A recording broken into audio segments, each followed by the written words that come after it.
प्रिय विद्यार्थियों, नमस्कार।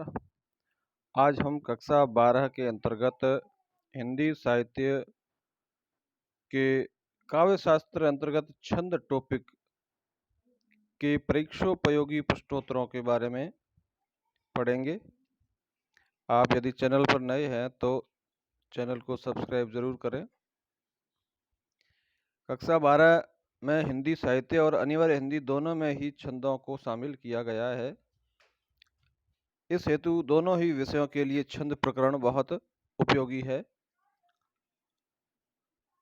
यह प्रकरण सभी प्रतियोगी परीक्षाओं के लिए भी समान रूप से उपयोगी है और जो प्रश्नोत्तरी के माध्यम से छंद प्रकरण को समझाया गया है वह इस प्रकार है। पहला जो प्रश्न है, छंद शब्द का अर्थ है। इसके विकल्प आपके सम्मुख है। प्रसन्न करना, बांधना, आच्छादित करना और द है उपर्युक्त सभी। सही विकल्प द है। तीनों ही विकल्प अ, ब और स छंद शब्द का अर्थ है प्रसन्न करना, बांधना और आच्छादित करना। अगला प्रश्न है, छंद को परिभाषित कीजिए। यह जो प्रश्नोत्तरी है वो कक्षा 12 को मद्देनजर रखते हुए तैयार की गई है।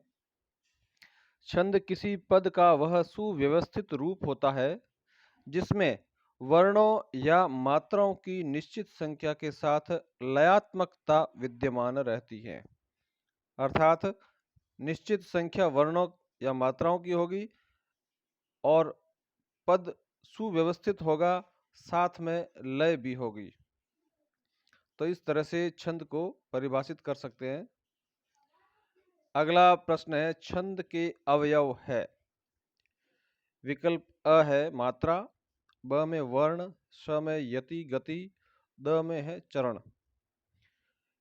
ये चारों ही विकल्प सही है, अर्थात विकल्प यह उपर्युक्त सभी यह इस प्रश्न का सही उत्तर है। अगला प्रश्न है, मात्राएं कितने प्रकार की होती है। इसका उत्तर है मात्राएं दो प्रकार की होती है। लघु मात्रा जिसका चिन्ह कोष्ठक में दिया गया है और दूसरा है गुरु मात्रा, इसका भी चिन्ह कोष्ठक में दिया गया है। अगला प्रश्न है, तीन वर्णों के समूह को कहा जाता है। विकल्प आपके सम्मुख है। अ चरण, ब गण, स यति और द तुक। सही उत्तर इसका है गण। तीन वर्णों के समूह को गण कहा जाता है। अगला प्रश्न है, गणों के भेद कितने होते हैं। इसका सही उत्तर है 8। सूत्र भी इसका है यमता राज भानस लगा। आगे के 8 अक्षर हैं वो है गणों के भेद और अंतिम 2 लगा यानी कि लघु और गुरु का संकेत है। अगला प्रश्न है, छंद को पढ़ने की निश्चित लय क्या कहलाती है। यानी कि जब छंद को पढ़ते हैं तो उसकी निश्चित लय क्या कहलाती है। उत्तर है इसका गति। अगला प्रश्न है, छंद में अल्प विराम, अर्ध विराम या पूर्ण विराम से पंक्ति में क्या दर्शाया जाता है। यानी कि छंद के दौरान अल्प विराम का लगना, अर्ध विराम या पूर्ण विराम का प्रयोग करना क्या दर्शाता है। सही उत्तर इसका यति यानी कि विराम, वहां पर थोड़ा रुकने का संकेत देते हैं ये चिन्ह। अगला प्रश्न है, छंद के चरणों की अंतिम ध्वनि की समानता को क्या कहते हैं। यानी कि छंद के चरण की अंतिम ध्वनि है सभी चरणों में वही ध्वनि हो, यानी कि उनकी समानता हो, तो उसे हम क्या कहते हैं। सही उत्तर इसका है तुक। तुकबंदी इसको कहते हैं। चरण किसे कहते हैं। इसका उत्तर है छंद की पंक्ति को चरण या पद कहा जाता है। छंद की एक पंक्ति को चरण या पद कहा जाता है। एक चरण या एक पद कहा जाता है। छंद के कितने भेद होते हैं, नाम लिखिए। छंद के 2 भेद होते हैं। पहला है मात्रिक छंद और दूसरा है वर्णिक छंद। दोनों का आधार है, मात्रिक छंद का आधार मात्रा है और वर्णिक छंदों में आधार वर्ण है।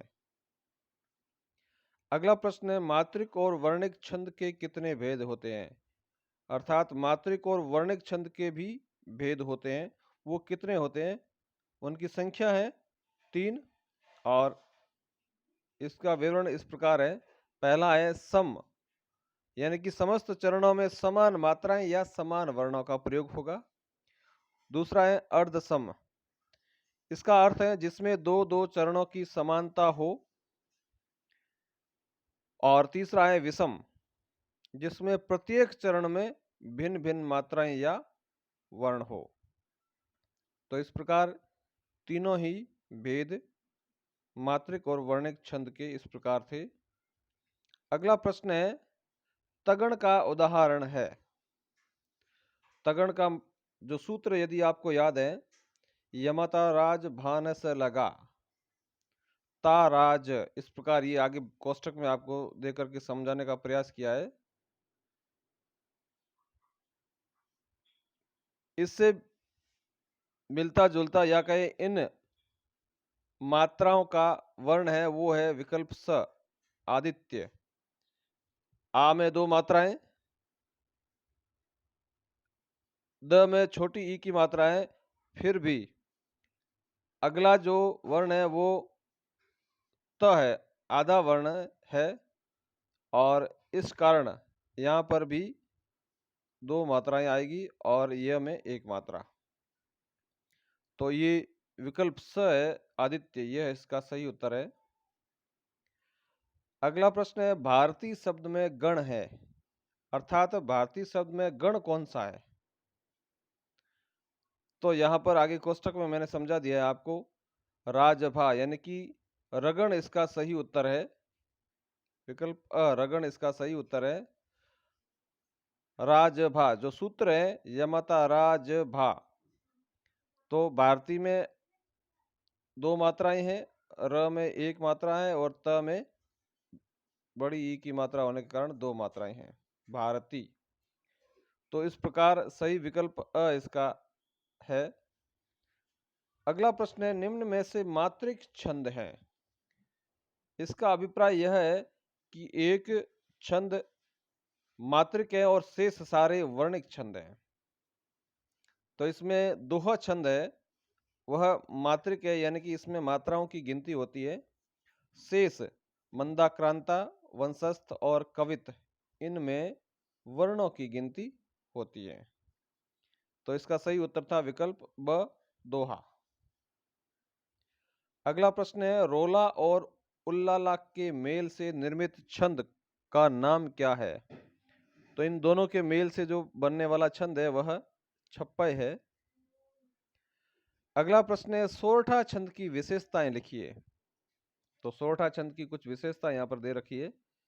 पहली है, यह दोहे का विपरीत छंद है, यानी कि जो दोहा है ठीक उसके विपरीत इसे लिखा जाता है।